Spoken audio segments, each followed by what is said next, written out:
Howdy do, everybody. My name is Gordon, also known as Kabuki Zombie, and today I want to talk to you guys about the 5 YA books, well, 5-ish YA books that shaped me as a reader today. Uh, Cat wants to meow now, but anywho's, so before we actually get into the top 5, and one of the reasons why I really wanted to do this is that a lot of these books kind of mean quite a bit to me. I've reread a few of them about 3, 4 times now. Specifically, a couple of the series. There's a lot of series in this. But first, I do have one honorable mention, and my honorable mention this time is going to be an author, and the author is Reki Kurahara, the author of Sword Art Online, Excel World, The Isolator, and Sword Art Online Progressive. And the reason why he's a honorable mention, not actually on the list, is that eventually his stuff kind of gets a little old and drags on a little bit, and Reki's a lot, which you'll know what I mean if you actually read what he does. But however, the books that I really enjoy from them are these Excel World series. For when I was a little bit younger and getting into reading, I actually quite enjoyed Excel World a lot because it was so different than the previous things that Reki has done before. It's about these kids in the accelerated world, and they chat about, they like get these like avatars of themselves, of their true selves, right? Like if you're familiar of Persona and the anime stuff, it's like, oh, my power and all that. Main character is this like short fat kid who gets this like avatar called Silver Crow. This is like lean, kind of sober robot. Kind of looks like the real Steel robot. But it's a really great series. And then The Isolator, which is my like second favorite series by him, is like, what if Reki did a superhero series? I actually don't own a physical copy of those, but there'll be pictures. Bing. All right, hopefully. But the Isolator is about this reserved kid who his parents passed away, and he's very like kind of by himself a little bit. And if you're familiar with the anime Parasite, it's kind of Parasite plus superhero. So Parasite plus MHA, let's say, right? Or Parasite plus superhero anime or whatever. And so these like third eyes is what they call them. The third eyes, they infect people. There's good third eyes and bad third eyes, and he gets the ability basically that is big force field. So if you were younger and like were a big fan of like pretending to have superheroes or superpowers, the most OP power you could always say is force field because nothing could affect you, right? It's that. He's got a OP force field defensive ability, and where other people have like more offensive and stuff. But if you're a fan of like MHA and can actually stand Reki, because Reki's, you just read Sword Art Online, you know what I'm talking about. But it's a lot the Reki moments, quote unquote Reki moments. There is less in Excel World. So if you're worried about like the ecchi moments and all that, just read I said Excel World. Read The Isolator, because The Isolator is kind of its own thing. It's not in the universe of Sword Art Online and Excel World, because those actually share a universe. The Excel World is in way in the future, and Kirito invents the accelerated world, or is a part of the invention, but that's minor spoilers. But yeah, that's Reki. Reki's good, but certain ages I think would like Reki's work more. The last one, Sword Art Online, I actually never read it, but I did watch the anime. But I read Sword Art Online Progressive, which is what if Sword Art Online, but he goes floor by floor and actually takes his time and does, I don't know, a fantasy novel series. There's 100 floors, and I think he's only on what, like book 8 or 9? I don't know. I had up to 6 or something. And sometimes he does like 2 floors a book and speeds up. But if you don't like the movies, because the movies recently came out, or at least the first two, where they just kind of blow past source material and cut a bunch of source material, read Progressive. And again, if you liked the idea of Sword Art Online, but you didn't really like how fast he went through the Ankard arc, right? The you die in real life, you die in the game, you die in the real life, that meme. Um, if you didn't like how fast he went to the next game and it just became like anime, ecchi, harem, sword art, um, maybe give Progressive a go because Progressive is very just kind of methodical a little bit, and pretty interesting. And from what I read, I actually quite enjoyed it. And also, Asuna gets her own POVs because what Reki does is he usually has one or two POVs in his books. So in Excel World, it's the main character that I can't remember his name. Why can't I remember? Haruyuki and Kiriyuki Hime, the two main characters. And then in The Isolator, what I really like is that he kind of takes John Gwen style, where he takes the main character, his POV, and then the other POV is the villain, and you get the villain's POV. And in the first arc, you have the first main guy. I think his name is the Biter, and you get his backstory and the reason why he became, well, obviously other than the third eye, but it's really interesting, and I'm really surprised The Isolator hasn't become an anime yet because, like, the second that thing becomes an anime, that shit is going to skyrocket, right? Like, it's skyrocket in popularity. I think it'll be just as popular as MHA. Quote me on that, I suppose, but that's my guess, at least. The second, or now we get to my top five, and I have my Kindle here so I can tell you what it's about. I have another light novel for you guys to check out, and this one I definitely prefer. However, I think the first novel is excellent and can be read just itself, and the series kind of drags because the author realized that she has a little bit more going than just a book. Um, and this is a mecha show as well. This is also an anime. It's called 86. It recently became an anime. I'll read what it's about here. A war without casualties. The Republic of San Magnolia had long been under attack from the neighboring Gladian Empire's army of unmanned drones known as the Legion. After years of painstaking research, the Republic finally developed autonomous drones of their own, turning the one-sided struggle into a war without casualties. Or, at least that's what the government claims. In truth, there's no such thing as a bloodless war. Beyond the fortified walls protecting the 85 Republic territories lies the non-existent 86 sector. The young men and women of this forsaken land are branded the 86 and stripped of their humanity, piloting the unmanned drones. So it's a how do I say this? So it is very political in its way because mecha shows are actually pretty political. Mecha anime like Gundam and stuff, and this is obviously a book first. It's got that political style. So you have two POVs. You have the girl that I can't remember her name right now, but she lives in the 85 sector, and they're all like albinos is their kind of style. I'll have a thing here of the first book because I do recommend just reading the first book, and if you like it enough, maybe read it again. I'm also going to recommend don't read the epilogue if you're not planning on reading more than just book one, because the epilogue kind of continues the story, let's say. And I wasn't a big fan of the story continuing. I really thought it just kind of wrapped up perfectly in just the one novel. And I think the novel's a little bit longer in light novel terms. I think it's around like 300 pages or so. But if you're high level reading, you'll be able to read it in a day, right? But basically, you've got the government albino people, and then you have the 86, the subhumans, right? The slaves who pilot these like kind of spider drone mechs, right?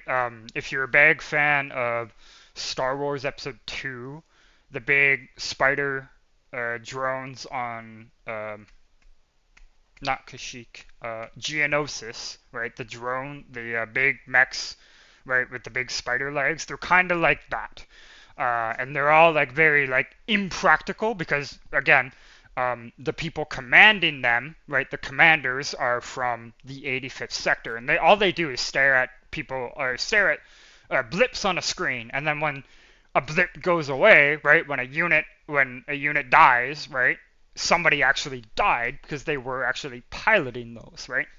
Um, so it's very kind of political. It talks about the human. It talks about like the value of human life, which I quite enjoy.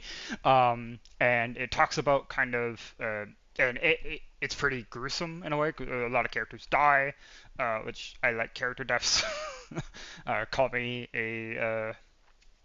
Call me somebody with no emotion, I suppose.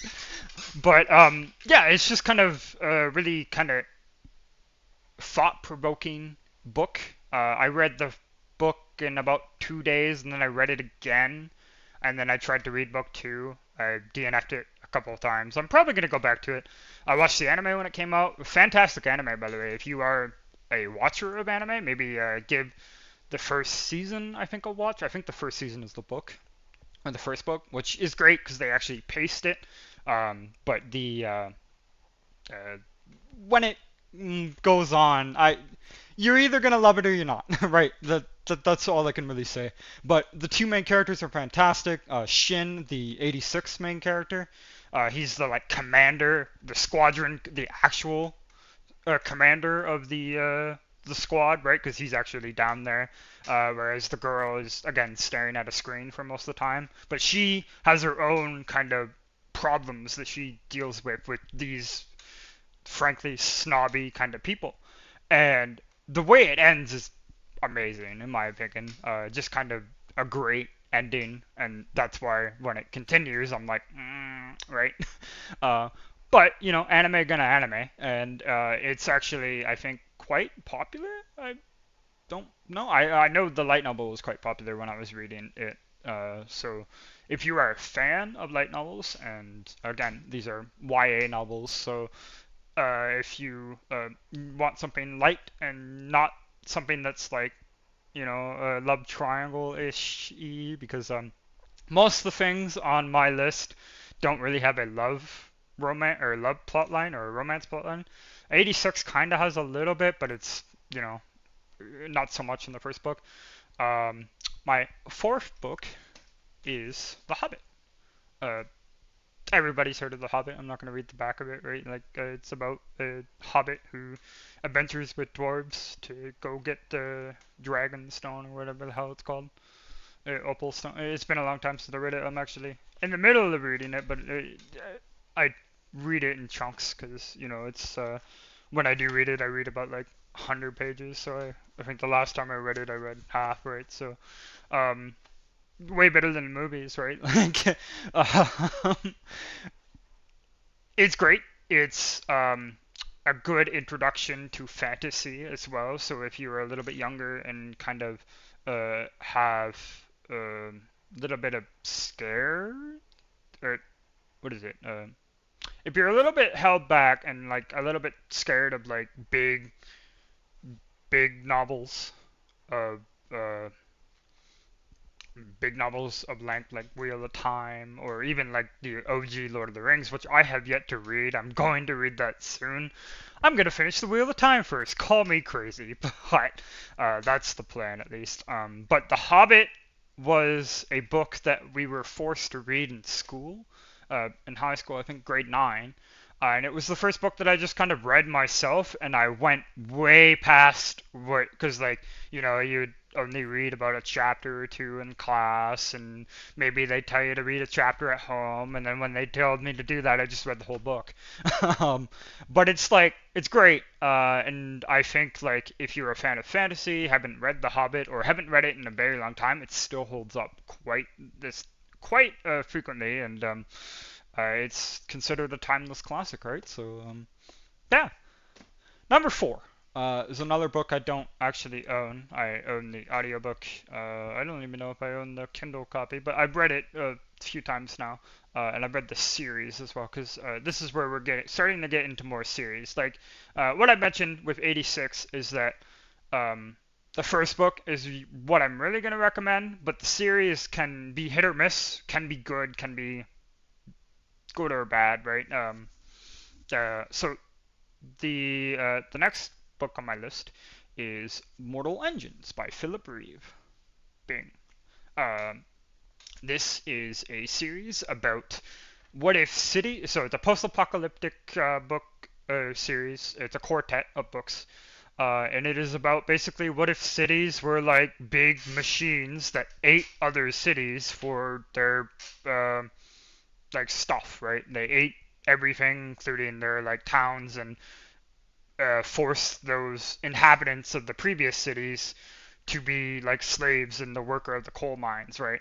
And the first book was, I think, one of the first books I've ever read in one day, and I just couldn't put it down. It is basically it's about this one guy who's from London and another girl who's not from London, and they kind of reconnect a little bit, or they connect, and then there's this other girl in London as well, and they have it basically like everything is not as good as they seemed, and London isn't the utopian city as what it was promised to be, right? So it's like you're a fan of sci-fi, if you're a fan of post-apocalyptic media, haven't heard of Mortal Engines, I'd give it a go.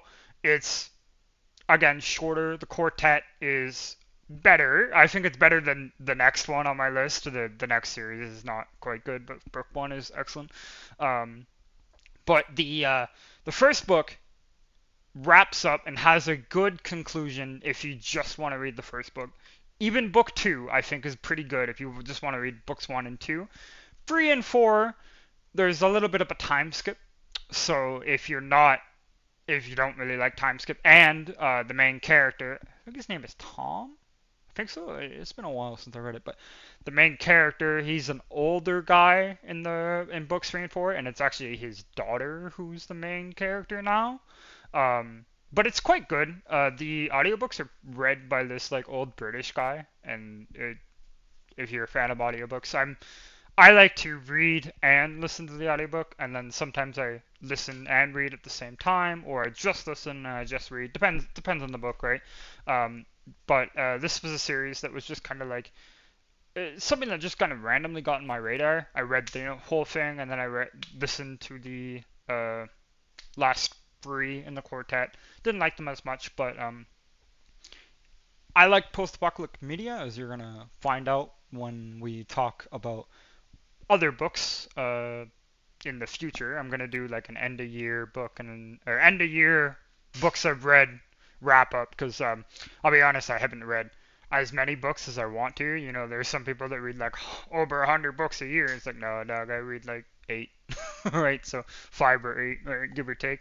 But I'll be talking about books like The Stand and Swan Song at the end of the year, and just kind of post-apocalyptic books in general. I might even have a video on that sometime just on its own. But Mortal Engines, YA book, post-apocalyptic book.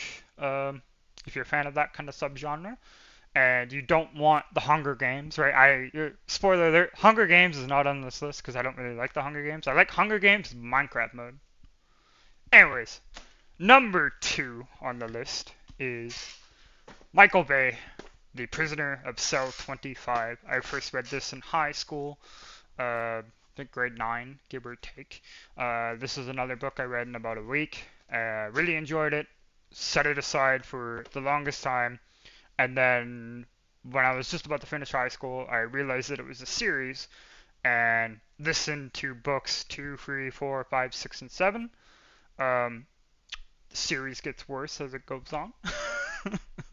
But the first book I have read 3 times so far, and I'm probably going to read it a couple more times. The last time I read it was last year. I read it all in one day in like one sitting. Because again, it's only little under 350 pages, and words are spread out like that, right? So pretty simple stuff. But what is this book about? Because I'm not too sure if everybody has heard about this one, but to everyone at Meridian High School, Michael Bay is an ordinary 14-year-old. But Michael is anything but an ordinary. In fact, he's electric. When Michael's best friend Austin Liss and cheerleader Taylor Ridley makes an accidental discovery, the three of them learn that there are other kids with similar powers, and that someone or something is hunting them.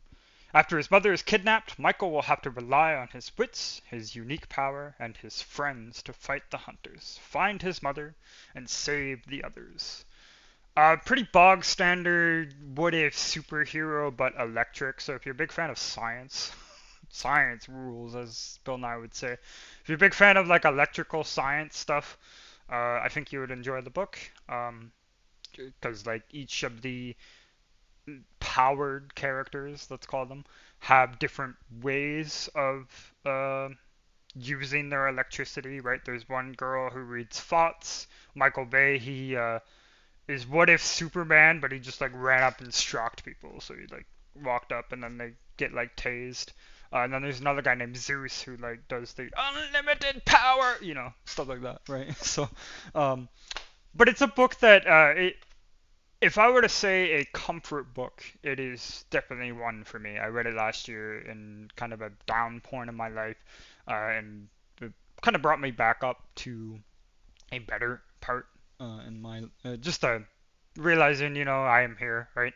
But the the book itself is again pretty quick read. It's pretty bog standard. If you're familiar with I don't know, any superhero movie, you'll probably know the plot.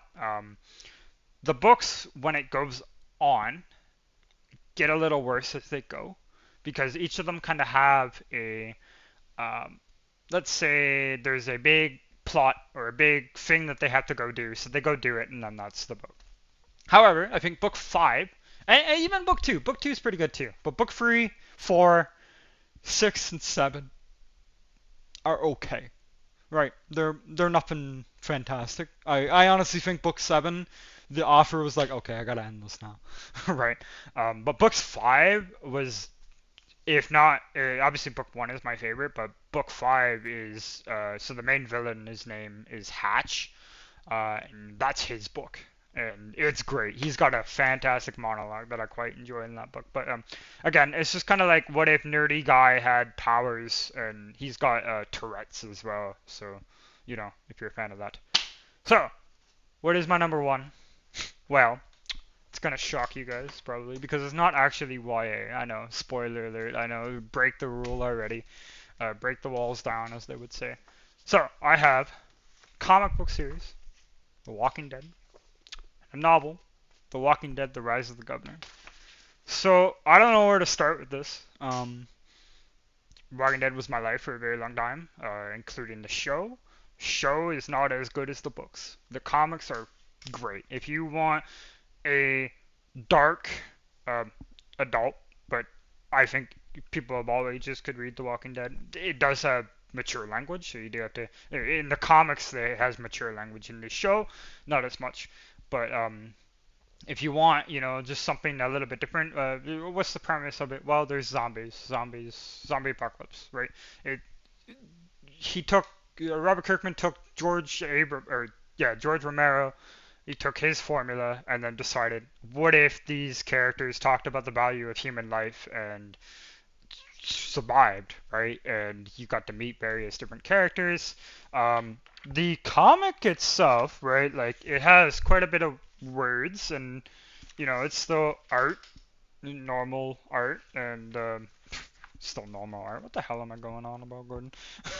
but um, but if you've only watched the show, you'd be surprised on how many differences there are between the comics and the show. The comics don't have Daryl Dixon for one. The comics don't have plot armor, right? Characters don't have plot armor in the comics, whereas the show, they all have plot armor by the end of it, and the only way people die is when they want to leave the show, so it just takes you out of reality. But if you want, okay, so if you're saying, all right, Gordon, what about your actual book that you said, The Rise of the Governor? So this is a villain origin story for the Governor, and it talks comic Governor and TV Governor are a little bit different, because this guy's name is Brian Blake, I believe, and his brother is named Philip, but in the show his name is Philip, and well, his name is actually Brian, but he calls himself Philip, and this explains why. Because he is like this like reserved nerdy guy for a little long time, and he's kind of following his brother and his group of survivors, and but he doesn't have a great relationship with his brother, and his brother has a daughter named Penny. In the show, in the comics, the governor's daughter is named Penny, but it's not actually the governor's daughter, right? So, fantastic book. I haven't read it in a long time. I'm actually gonna reread it again, but this is by Robert Kirkman and a guy named Jay Bonasenga. He did a lot of the other Walking Dead books as well, Walking Dead novels. There's The Walking Dead Road to Woodbury, which is about Lily from the comics and how she got to Woodbury. Lily is the person. I'm gonna spoil something. So if you haven't read or if you haven't watched The Walking Dead, um, spoilers. Lily was the person who killed the governor in the comics. Um, so it's about her journey to Woodbury, and she's got a group too. And again, what I love about The Walking Dead is that not everybody is safe. A lot of people die, and talks about the value of human life. Road to Woodbury is pretty good, but it's not as strong as The Fall of the Governor, because The Fall of the Governor is a very standalone story just about the governor and him and how or not The Fall, The Rise of the Governor, and um, how he became the governor, right? It's the backstory for him. And out of all of the origin story books that I've ever read, this is definitely probably my favorite. There was also The Walking Dead Fall of the Governor, like I said, I think part one and part two. So there's a lot of Walking Dead novels and Walking Dead series if you're out there. If you're wanting something different than from the comics, want actual books. It's written in a weird way. It's not written in past tense. It's written in like future or present tense, I think it's called. So you gotta like it. You're in the action with the main character with Brian. Um, but it's him becoming a main character, the main villain, and in my opinion, um, the governor in the comics, because of the books, is a fantastic. Is probably, I don't know if it's my favorite. Right, Negan is really really good in the comics compared to in the show, whereas in the television series, the governor is a lot better than Negan, right? And Governor was like peak television show with the Walking Dead, right? So yeah, that's just gonna do it. These are 5 books that shaped me as a reader and the things that I quite enjoy. Obviously, I read a lot more fantasy now, mainly just because like my reading level is elevated. But I've been reading a lot more post-apocalyptic media now. Just kind of getting back into it, right? Like I said, I read Swan Song this year, fantastic. I'm reading The Stand right now. It's really really good. I might read a couple of other post-apocalyptic books in the future. So if you have any recommendations, hit the comments down below. Other than that, you can check me out on Discord and chat with me there if you want about books, about games. Check out Lords and Swords and all that fun stuff. Other than that, I hope you guys have a wonderful day, and I'll talk to you again real soon.